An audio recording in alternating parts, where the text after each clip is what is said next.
प्रफुल्ल पटेलांच्या मंत्रिपदाचा विषयच नाही असं तटकरे म्हणाले। प्रफुल्ल पटेलांचा अमेरिका दौरा हा नियोजित असल्याचं तटकरेंनी सांगितलं।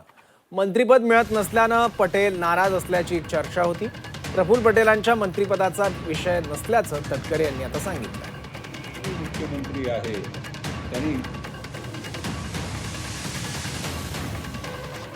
तशी चर्चाच नाही।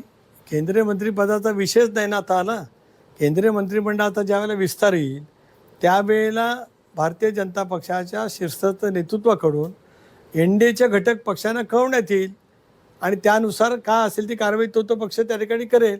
प्रफुल्लभाई जे विदेशात गेलेत ते फिफाचे 8 वर्षे दीर्घकाळ अध्यक्ष राहिलेले आहेत जागतिक संघटनेचे। त्यामुळे ती अंतिम सामन्याच्यासाठी ते त्या ठिकाणी गेले आहेत, बाकी काही नाही। तो त्यांचा नियोजित दौरा होता।